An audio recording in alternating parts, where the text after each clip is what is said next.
אנחנו עולם הבוקר איתכם עד השעה 9. מה עכשיו? בצל המחאות נגד בתי הדין הרבניים, אנחנו עכשיו נביא את סיפורה של מם. היא גרושה, ואם ל3 ילדים שאביהם סירב לפגוש אותם ולא היה איתם בקשר בשנים האחרונות, ולמרות כל זה, לאחרונה החליט בית הדין הרבני להיענות לדרישת האב ולהעביר לו את המשמורת על הילדים. הנה מם, שלום, בוקר טוב. מן הסתם פנייך אינם גלויים, שמך אינו נאמר, ועורכת הדין בתיה כהנא דרור, מנכ"לית ארגון מבוי סתום. כל פעם שאני שומעת את שם הארגון, אני רק מקבלת את השטוז על הראש של עד כמה זה נכון. תספרי לנו מה קרה. לפני כמה שנים התגרשת? לפני 7 שנים. למה? אם אפשר לשאול. הרקע של אלימות. אלימות. היית בהיריון? הייתי בהיריון, והילד שלי השלישי. 5.5 שנים הוא לא היה בקשר עם הילדים, גידלתי אותם לבד. הוא היה בקשר כי הוא לא רצה להיות בקשר, או כי את לא אפשרת לו להיות בקשר? כי הוא סירב להיות איתם בקשר. נפסק לו בעקבות זאת גם דמי טיפול. לפני 1.5 שנה, אחרי ש7 שנים הוא לא משלם מזונות, הוא פנה בתביעה לבית הדין הרבני, לקבלת משמורת. הגעתי לבית הדין הרבני, וגיליתי שמי שנעמד פה לדיון זה לא כושרי ההורות שלי, זה רק מידת הדתיות שלי. הם היו מעמידים אותי על הדוכן, משפילים אותי, שואלים אותי שאלות אינטימיות ולא רלוונטיות.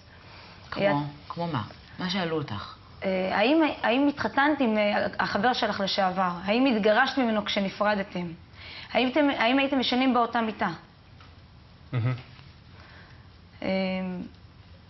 תזכירים של פקידות סעד שהיו במהלך השנים, ומאז שהוא הגיש את תביעת המשמורת, אמרו בצורה חד משמעית שאני אימא טובה ושהילדים המשיכו להישאר אצלי. אבל זה לא עזר לי. גם חוות דעת של מכון דעה למסוגלות הורית. קבע שאני... קודם, למה הוא בכלל הגיש עוד פעם בקשה למשמורת? הוא התחתן. והוא ביקש את הילדים אליו. למה? אני מניחה שזה מסיבה כלכלית. ובית הדין הרבני לא שאל באיזשהו שלב מה נזכרת, או למה עכשיו, או... הוא נשאל איזשהן שאלות? הוא לא נשאל שאלות, ההפך הוא הנכון. כשהוא היה מגיש בקשה לדיון, באורח פלא תוך 2 שבועות היה נקבע דיון. בעוד שבדרך כלל בדיונים אנחנו מחכים למעלה מ4 חודשים. הדיינים ידעו דברים שלא היו אמורים לדעת בשעת הדיון, והיו שואלים אותי על זה. הם לא התייחסו לתזכירים של פקידת סעד.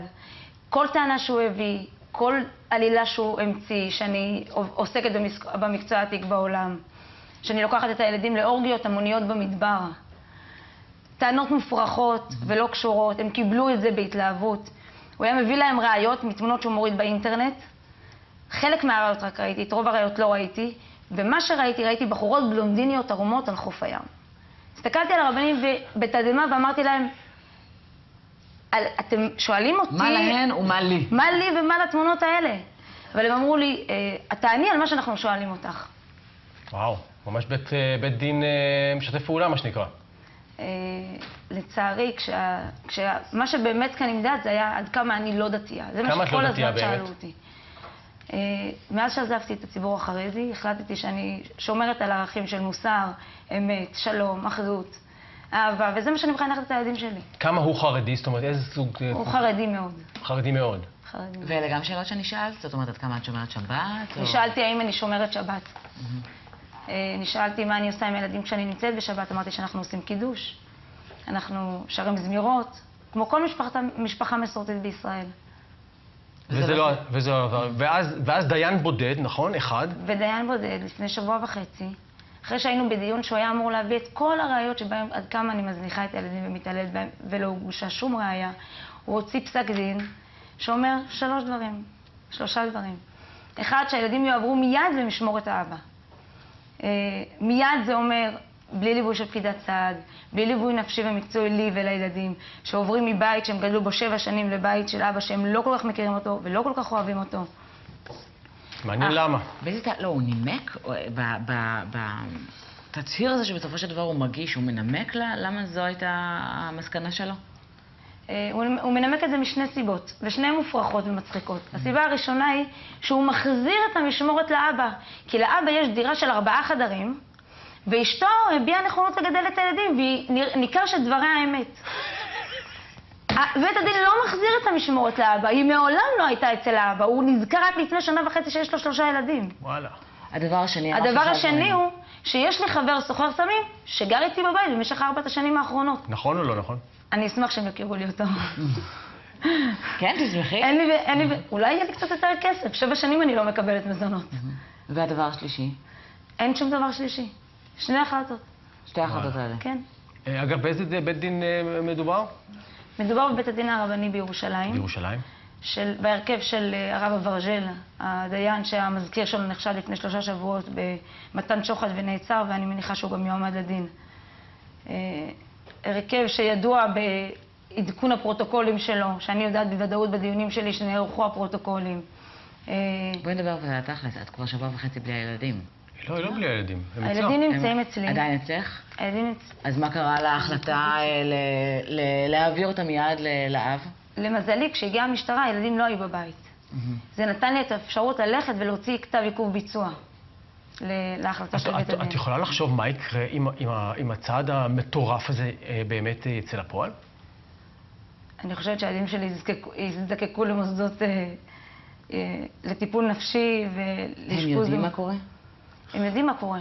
הם לא רוצים ללכת עליו בהסדרי הראייה, ואני זאת שמשכנעת אותם ללכת. אני חושבת שחשוב שלאבא יהיה קשר עם הילדים. למרות ההסתה ולמרות ההתנהגות, אבל הם לא כל כך רוצים ללכת אליו. הוא שונה מהם לגמרי, הוא מסית אותם. הוא לא דואג לטובתם, הוא באמת לא רואה אותם. אז את גם בחוות דעת של גורמי רווחה, נכון? נכון. תגידי, עורכת הדין בתיה כהנא דרור, כל דיין יכול לעשות מה שבראש שלו? כן, הם עושים מה שבראש שלהם. ואנחנו הגענו... מה קו ההגנה הבא? איך את יכולה להגן על 3 ילדים שלא רוצים להיות חרדים עכשיו? קודם כל זה לא יקרה, אף אחד לא יקרה. ודאי שלא, אנחנו נהפוך את זה בגדול, נגיע לבג"צים, זה לא יקרה, לא יוציאו לאמא בישראל את הילדים. אין לזה שום הצדקה, זה מנוגד לכל תזכיר, לכל מוסר טבעי ואנושי. תשמעו, יש פה החלטה שצריך, ממש מערערת את הלגיטימיות, לא רק של הדיין הזה, של בית הדין עצמו. אי אפשר להמשיך באופן הזה שמתקבלים החלטות כאלה מהסיבה האחת והיחידה. כי האג'נדה של הדיין הזה זה שכיוון שהיא לא שומרת, היא פחות שומרת מהאבא, אז הילדים לא צריכים להיות אצל האבא. תראו, באייטם הקודם הוא אמר אולי נוציא את התורה מחוץ לחוק. הוא שכח שדרך ארץ קדמה לתורה. ואין דבר כזה דיונים הלכתיים, טכניים, ואין דבר כזה. דיון הלכתי חייב שיהיה לו מוסר ואנושיות. והילדים האלה היו אצל האמא, האבא לא היה איתם בקשר. על מה אנחנו מדברים פה? לקחת ילדים מאמא שלהם, שהם בקושי מכירים את אבא שלהם. אמא שאמרו עליה שהיא אמא נפלאה, אמא טובה, לקחת, לגזול אותה, פשוט, תראו, אנחנו עכשיו נמצאים... את אמרת שבמקרה הקיצוני אתם תלכו לבג"ץ. אנחנו נמצאים פה כשיש התנגשות כזאת בין באמת בתי הדין הרבניים ובתי הדין האזרחיים, מי מנצח? איך הכוחו... קודם כל, לצערנו אין פה התנגשות. כל הסמכות במקרה הזה הם בבתי הדין הרבניים, וזה דבר שאנחנו הולכים לשנות אותו. לא יהיה מרוץ סמכויות על גב הילדים. לא יהיה מרוץ סמכויות. איך את יודעת שלא יהיה? כי אי אפשר להמשיך במצב הזה. שאם האבא תופס סמכות בבית הדין הרבני, והדיינים מאוד מתרשמים כי הוא חרדי, אז הילדים ילכו עכשיו לאבא? איך אנחנו... הרי מדובר פה בילדים. מדובר פה בטובת הילד. זה עיקרון העל. טובת הילד, קודם כל. יגיד לך הדיין החרדי, טובת הילד קודם כל, שיהיה חרדי. שיגדל בבית חרדי. כן, אבל אנחנו חברה דמוקרטית. הוא לא מחליט מה טובת הילד. יש דיבור כזה. אנחנו חברה עם ערכים מוסריים קודם כל. כן, הוא כן, אבל הוא כן מחליט מה טובת הילד. אז זאת אחת הבעיות, וזה המחוקק צריך לתת את הדעת על הדבר הזה. שקודם כל לעצור את כל נושא מרוץ הסמכויות על גב הילדים. זה דבר שאנחנו, אני מקווה, אנחנו ניזום חקיקה בנושא הזה.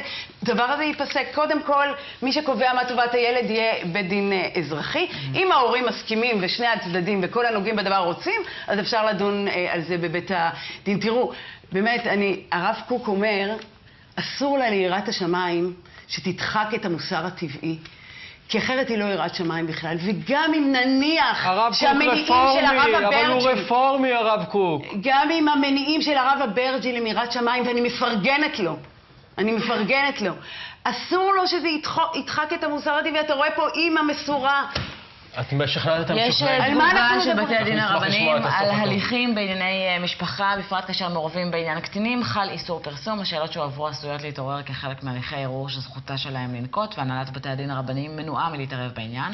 ההחלטות בנוגע להחזקתם של קטינים מבוססות אך ורק על טעמים של טובת הילדים. מבדיקה שערכה הנהלת בתי הדין נמצא כי לא נפל פגם בטיפול מנהלי של מזכירות בית הדין, הן בהזנת הבקשות והן בגביית האגרות. תגידו, אתם אמיתיים? מי כתב את התגובה הזאת? הן בהזנת הבקשות והן בגביית האגרות. נרגעתי. נרגעתי. וואו. בהצלחה עם זה, באמת. וואו. וואו. אין קיר קשה מדי לדפוק את הראש, כאילו... אסור להתחתן ברבנות. אסור להתחתן ברבנות. אנחנו נקים בית אסור. דין, כמו שהקימו בית דין לגיור, אנחנו נקים להתחתן בית דין ברבנות. פרטי, בתי דין פרטיים. אנחנו נתבע את עלבונה של ההלכה ושל היהדות. פשוט נקים מערכת פרטית אלטרנטיבית. תודה רבה. לא נתחתן ברבנות, וחס תודה ושלום לא נתגרש שם. טוב. טוב, תודה רבה, בהצלחה. הנה, הלילה החלו